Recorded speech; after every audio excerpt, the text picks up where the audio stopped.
We're Phil and Terry from Practical Plants, and we've come to Aurora Eccles School today to talk about wildlife creation and habitat. We've donated some plants and we can't wait to see what the children have done with them.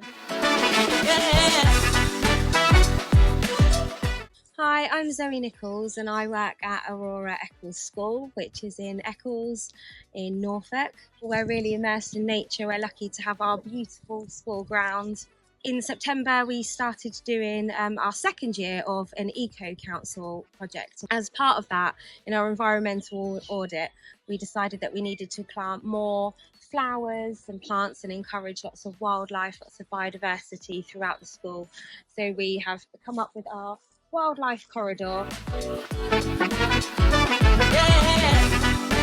As part of that, we decided to plant lots of spring bulbs so that we would have colour all the way through the year.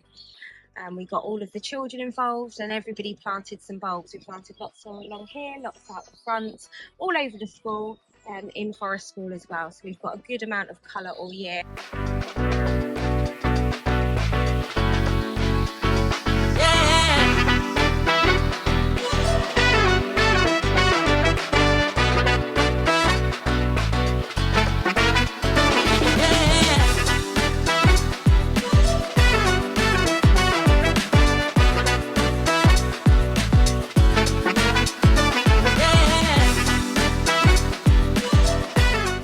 So Phil, this is our bug hotel that we made. It was one of the first projects that we did with the children here. As you can see, it's made out of pallets, and we've used tin cans, we've used cardboard tubes and plastic tubes in here.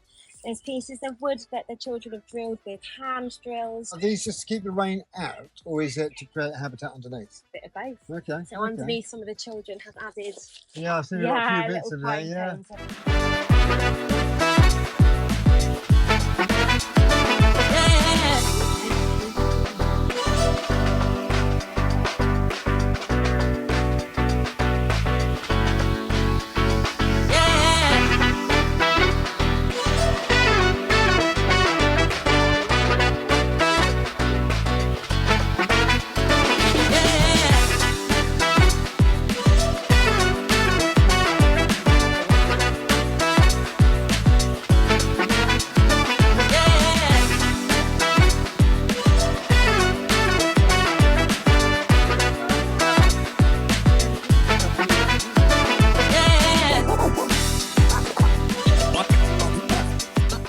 What are the best plants for these? Well, what you want a nice varied selection of flowering plants for bees that will flower all the way through the season. Because from about March, when the weather gets a bit warmer, the bees start coming out. You want to be able to keep them all the way through the season. So you've got lavenders, black-eyed Susans, you've got lots and lots of different echinacea. They love echinacea, the cone flowers. Lots of different things, lots of trees and lots of plants. You will need a big variation. It's the best one. I would like to ask you a question now, Lewis. Why are bees and insects so important? Bees and insects are so important because pollination helps plants reproduce, and plants are at the very bottom of all the food that we eat and everything. Right. So if there weren't plants, there'd be no animals or anything like that.